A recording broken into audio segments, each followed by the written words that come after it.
अस्सलाम वालेकुम, welcome to GFX mentor. मैं आपका टीचर इमरान और आज मैं ब्रशेस यानी कस्टम ब्रशेस की क्लास नंबर 2 लेकर आ गया हूं।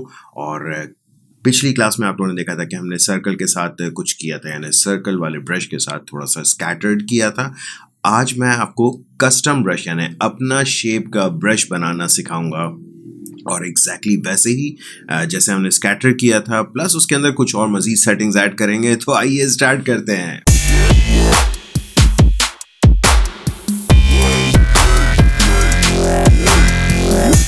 Alright, welcome back. So first of all तो ये मैं आपको दिखा दूं कि ये वाला वो ब्रश था जो हमने पिछली क्लास में बनाया था। मैं ये चाह रहा हूं कि डिफरेंट शेप आ जाए। सो मैं ये कर रहा हूं कि मैं सिंपली अपने यहाँ कस्टम शेप्स में जा रहा हूं और यहाँ से कोई, अगर आपके पास शेप्स ना आ रहे हों तो याद रखिएगा यहाँ से ऑल लोड कर लीजिएगा, आपके पास सारे शेप्स आ जाएंगे। एंड मैं इसमें से ये बटरफ्लाई ले रहा हूँ। ठीक है ना, बटरफ्लाई मैंने सिंपली ये बनाई। एक सबसे इम्पॉर्टेंट बात वो ये कि आप जब भी ब्रश डिफाइन करने लगे, मेक श्योर कि आपने जो भी शेप या कोई भी ऑब्जेक्ट या जिसको ब्रश डिफाइन करना है उसको आपने ब्लैक बनाना है। देखें, ब्लैक बनाने का मकसद ये है कि अगर मैं इसको सेलेक्ट करता हूँ, ठीक है, एंड एडिट पे जाके डिफाइन ब्रश करता हूँ। सी, डिफाइन ब्रश आपको यहाँ से करना होगा, एडिट के मेन्यू में, एंड डिफाइन ब्रश। जैसे आप करते हो, देखो उसने सिर्फ इतना ही हिस्सा उठाया जबकि मैंने थोड़ा ज़्यादा सेलेक्ट किया था। नाउ व्हाट इफ मैं इस वाइट एरिया में जा कर के डिफाइन ब्रश करता हूँ, तो पहली बात वो खुद ही एरर देना शुरू कर देगा बिकॉज उसको यहाँ पे कुछ भी नहीं मिल रहा। दैट मीन्स कि जितना वाइट है वो ब्रशेस की नज़र में बिल्कुल ट्रांसपेरेंट है और जितना ब्लैक है वो फुल्ली ओपेक होगा। सो अब अगर मैं किसी और कलर की चीज़ बना लूँ, मिसाल के तौर पे मैंने ये ऑरेंज बना ली है, राइट, और इसको मैं सेलेक्ट करके एडिट में जाता हूँ, डिफाइन ब्रश प्रीसेट करता हूँ, तो ये ग्रे कलर यहाँ पर आपको दिख रहा है। दैट मीन्स कि ये ट्रांसपेरेंट ब्रश बनेगा। नाउ प्लीज़ जब भी आप ब्रश डिफाइन कर रहे हो और इस तरह का शेप डिफाइन कर रहे हो, मेक श्योर कि आपने ऑब्जेक्ट को ब्लैक बनाया हुआ है। बाद में सारे कलर्स इसमें आ सकते हैं, इसकी ट्रांसपेरेंसी भी हो सकती है, सब कुछ हो सकता है, सो डोंट वरीज। नाउ मैंने इसको फुली ब्लैक किया, सेलेक्ट किया, एंड एडिट पे जाके मैंने कर दिया डिफाइन ब्रश प्रीसेट। ठीक, ये जैसे आपने किया, इसका नाम आप दे दो बटरफ्लाई। ठीक है, एंड अब मैं इस लेयर को डिलीट कर रहा हूँ बिकॉज अभी हमें इसकी ज़रूरत नहीं है। ठीक है, अब अगर आप देखें तो आपके पास जो ब्रश है, अगर आपने ब्रश टूल लिया तो आपके पास वही बटरफ्लाई आ जाएगी और अब आप इसको क्लिक करके कहीं पर भी लगा सकते हैं, कोई मसला नहीं है ना। एक चीज़ और, मैंने यहाँ पर बटरफ्लाई की है, आप अपना सिग्नेचर भी कर सकते हैं, तो आप एक स्टैम्प के तौर पर तो इसको यूज़ कर सकते हैं। लेकिन अगर मैं इसको सिंपली ड्रैग करूँ, सॉरी मैं न्यू लेयर ले लेता हूँ, अगर मैं सिंपली इसको क्लिक करके ड्रैग करूँ तो यार बहुत ही मीनिंगलेस, बहुत ही बोरिंग सा एक ब्रश बना हुआ है। अब हम जाएंगे अपनी वही ब्रश सेटिंग्स में। मैंने यहाँ से गया, ये ब्रश सेटिंग्स ऑन की और इसमें से मैं ये करूँगा कि इसकी स्पेसिंग बढ़ा देंगे ना। दूसरी बात ये कि ये थोड़ा सा ब्रश बड़ा बना हुआ है तो इसको थोड़ा सा छोटा भी कर देते हैं हम, लाइक दिस। आई थिंक बहुत ज़्यादा छोटा हो गया। राइट, अब हमारी बटरफ्लाइज कुछ इस तरह से आ रही है। कल वाली सेटिंग्स ही मैं अप्लाई कर रहा हूँ उसके ऊपर। सो मैं सिंपली साइज जिटर डाल रहा हूँ, थोड़ा एंगल जिटर डाल रहा हूँ, एंड स्कैटरिंग में जा कर के मैं स्कैटर कर रहा हूँ। ठीक है, अब अगर आप इसको यूज़ करके देखें तो हमारी बटरफ्लाइज कुछ यूं चलना शुरू हो गई क्योंकि मैंने एंगल जिटर भी डाल दिया है, स्कैटर भी डाल दिया है, राइट।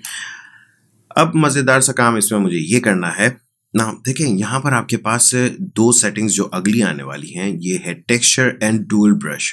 अभी मैं इनको यूज़ नहीं कर रहा हूँ, स्किप करते हैं, बाद में पढ़ेंगे। एंड यहाँ पर आ रहा है आपके पास कलर डायनेमिक्स, मुझे ये यूज़ करना है। कलर डायनेमिक्स में आपके पास जो सबसे टॉप पर सेटिंग्स दी हुई है, this is foreground to background jitter. फिर मैं बताऊंगा jitter, randomness. Foreground to background मतलब यहाँ पर फोरग्राउंड और बैकग्राउंड में आप जो भी कलर लेंगे उन दोनों के बीच में जिटर बनना शुरू हो जाएगा, मतलब रैंडमनेस आना शुरू हो जाएगी। सो लेट्स से मैं इसको फुल कर देता हूँ और अप्लाई पर टिप ज़रूर कर दिएगा ना। अप्लाई पर टिप, पहले मैं एक और चीज़ बता दूं कि हो क्या रहा है रिजल्ट। सो लेट्स से मैंने यहाँ से ऑरेंज लिया और यहाँ से मैंने ये रेड लिया। अब अगर मैं चला रहा हूँ तो मेरी बटरफ्लाई में ये कलर्स चेंज नहीं हो रहे। क्यों? क्योंकि अप्लाई पर टिप नहीं किया हुआ है। ये अगर मैं कर दूंगा तो हर बार ये कलर चेंज करना शुरू कर देगा।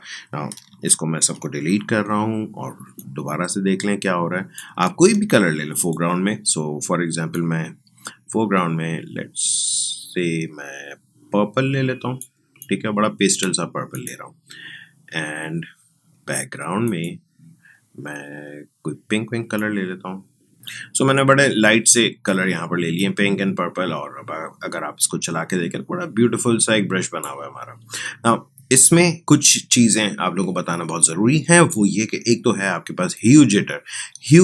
ह्यू कहते हैं कलर को। अगर मैं इसको बढ़ा दूं तो जो मैंने कलर सेलेक्ट किए उसके अलावा भी कुछ एक्स्ट्रा कलर्स आना शुरू हो जाएंगे। अगर आप जूम करके देखें तो यहाँ देखें आपके पास ऑरेंज भी आ रहा है, ब्लू भी आ रहा है, लाइट ब्लू भी आ रहा है, जबकि मैंने यहाँ पे कलर्स वो वाले नहीं लिए। अगर आप चाह रहे हैं कि स्ट्रिक्टली वही कलर्स आएँ जो आपने फोरग्राउंड बैकग्राउंड में लिए हैं तो प्लीज़ ह्यू जिटर को बिल्कुल 0% पे रख दीजिएगा।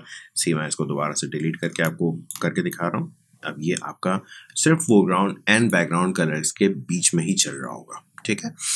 सैचुरेशन जिटर अगर आप बढ़ा देते हैं तो आपके इस ब्रश की कहीं कहीं पर सैचुरेशन कम या ज़्यादा होने लगेगी। एंड सिमिलरली ब्राइटनेस जिटर अगर आप बढ़ाते हैं तो कहीं कहीं पर डार्क एंड कहीं कहीं पर लाइट आना शुरू हो जाएंगे।